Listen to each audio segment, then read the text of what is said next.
कल यानी 14 अप्रैल का दिन पूरे देशवासियों के लिए खास था। कल देश भर में भारत रत्न व संविधान निर्माता बाबा भीमराव अंबेडकर की जयंती धूमधाम से मनाई गई।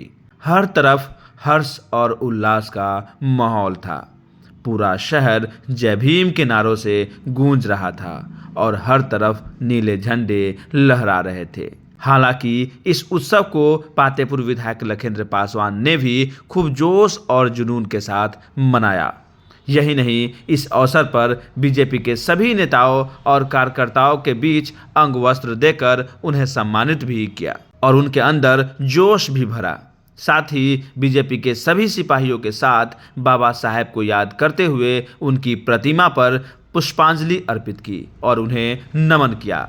इस दौरान उन्होंने क्या कुछ कहा, सुनिए। बने रहे हमारे साथ, बने रहे बिहार की बात के साथ संवाददाता जलेश कुमार। बैठे हुए लगातार अस्करानी जी भाजपा का जिला का अध्यक्ष है।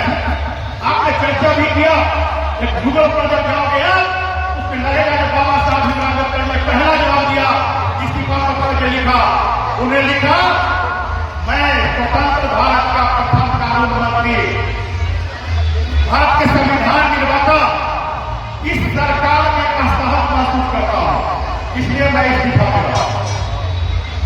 उन्होंने लिखा, यह सरकार कानून मंत्री रहते हुए भी हम जनहित में, दलितों के हित में, पिछड़ों के हित में, समाज के अंतिम तक में बैठा हुआ लोगों के हित में यदि मैं करना चाहता हूं तो मैं नहीं करना पाता हूं, मैं असहज महसूस करता हूं, इसलिए कानून मंत्री से मैं इस्तीफा देता हूं।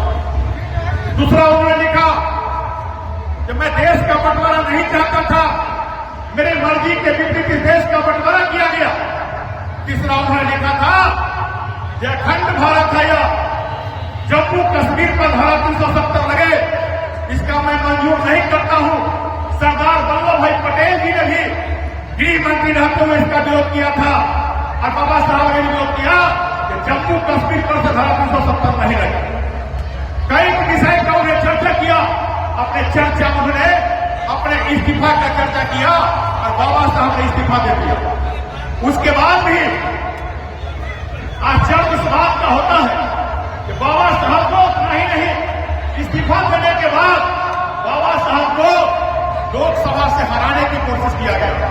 जब चुनाव लड़े तो बाबा साहब को चुनाव हराने का काम किया लोगों ने। उसका मंशा था कि बाबा साहब जब लोकसभा में पूरा चले जाएंगे तो गरीबों का आवाज उठाएंगे। लंबे समय तक बाबा साहब को प्रताड़ित किया और प्रताड़ित करने के बाद लंबे समय तक बाबा साहब को भारत रत्न नहीं दिया। 1989 में बाबा साहब डॉक्टर भीमराव अम्बेडकर जी को भारत रत्न मिला और बाबा साहब डॉक्टर भीमराव अम्बेडकर जी के नाम पर पंचतीर्थ स्थापित हुआ। आज बाबा साहब का दिन है, जब दलित का बेटा राज्यपाल बनता है, दलित का बेटा राष्ट्रपति बनता है और लखिंद्र पासवान ऐसा सैकड़ों देश में हजारों लोग एमपी और एमएलए बनते हैं। लेकिन आज मेरा जानने की आवश्यकता है, जानना इसलिए है कि केवल मन विकास से यह देखना पड़ेगा लखिंद्र पासवान के रग रग में जय भीम बसा हुआ है, भीमराव अम्बेडकर जी बसा हुआ है। केवल बोलने से नहीं बसा हुआ है, मेरे करने में ही जय भीम बसा हुआ है। इसलिए यह बड़ा कार्यक्रम सब लोगों ने किया है। आज बाबा साहब के देन के कारण ही इस समाज का उत्थान हो रहा है। आज दलित का बेटा राज्यपाल राष्ट्रपति बन रहे हैं। बाबा साहब ने तो कहा था शिक्षित करो, संगठित हो, संघर्ष करो, लेकिन एक बात बाबा साहब ने यह भी कहा था कि शिक्षा वह सर्दी के दूध है, जब तक पियोगे नहीं तब तक हारोगे नहीं।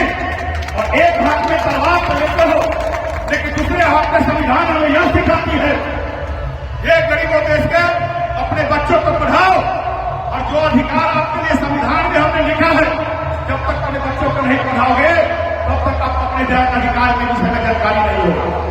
इसलिए अपने बच्चों को पढ़ाने की आवश्यकता है और तब जाकर बाबा साहब ने संविधान में जो हमको अधिकार दिया उसे हमको जानकारी हो पाएगा।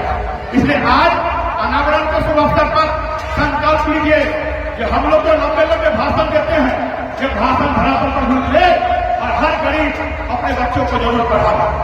हर महान जो पुरुष होते हैं वो किसी न किसी जात और किसी न किसी धर्म में जन्म लेते हैं, लेकिन अपने कर्तव्य के बल पर वो बड़ा होते हैं, महान होते हैं।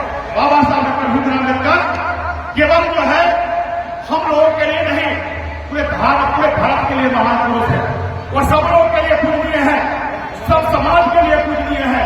बाबा साहब का ऐसा विचार है जिस देश को संविधान दिया उससे बड़ा कौन हो सकता है, जिनको हम भी मानते हैं, जिनको सबको मानना पड़ेगा और जिसको दुनिया मानती है।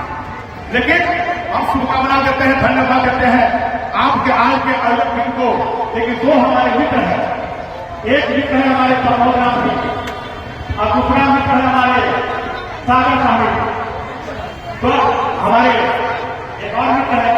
लेकिन दो मित्रों ने मेरे लिए सवाल रख दिया, चूंकि अब पॉलिटिकल पार्टी का मंच नहीं है, लेकिन प्रमोद राम जी ने कहा हमसे, लेकिन आयत जी आप ही का सरकार है। प्रमोद भाई ओवैसी जी जब लोकसभा में थे इस बार, उन्हें सदन में कहा गया आपका प्रधानमंत्री, तो लोगों ने कहा जाता प्रधानमंत्री को सरकार किसी पार्टी को होगा पड़ता है, लेकिन सरकार हम सब लोग का होता है। लेकिन सरकार को सुनना चाहिए। आपने जो अपनी बात को रखा, निश्चित रूप से बाबा साहब का जो जीवनी है, बाबा साहब का जो इतिहास है, उस समय के इतिहासकारों ने इनकी जीवनी, इनका कीर्ति, इनका इतिहास, इन सबको छुपाने का काम किया है। आपके बातों को मैं सहमत हूं और ये निश्चित रूप से अपने बच्चों को समझ बनाना चाहिए और इस बात को मैं ध्यान रखूंगा आपके बात। दूसरा, सागर साहनी जी एक विषय आपने रखा, नेता आएंगे, चुनाव के समय होगा, बड़े बड़े बातें बोलेंगे, वादा करेंगे, चिकनी चिकनी बातें बोलेंगे और वो चले जाएंगे। हम सागर साहनी जी के बातों से सहमत हैं, हम आपके बातों से भी सहमत हैं, लेकिन यह समाज पढ़ा लिखा समाज है, सब समझता है कि हमारा हित कौन देखता है और हमारा अनहित कौन करता है, और सब अब इस समाज को ठग नहीं सकता। बाबा साहब के विचार को सभी लोग मानते हैं। चलिए, मैं शुभकामना देता हूं और खासकर आयोजक टीम को, भी भाई को, पूरे टीम को, राजेश जी को और हमारे भाई मास्टर साहब को, जिन्होंने रमेश जी को, विदेशर पासवान जी को, सतरवी पासवान जी को, मनोज सिंह जी मुखिया संघ के आपके अध्यक्ष ये भी रहे हैं, किसानी के हमारे मित्र हैं।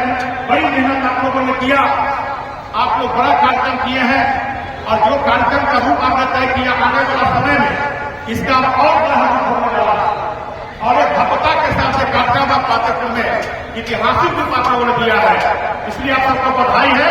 और पुनः एक बार इस बात का वीडियो से हम लोगों ने चर्चा किया, यहाँ पर 10 लाख रुपया इस मंच के भवन के लिए मैं दे रहा हूँ और इसी वित्तीय वर्ष में आपका यहाँ बन जाएगा।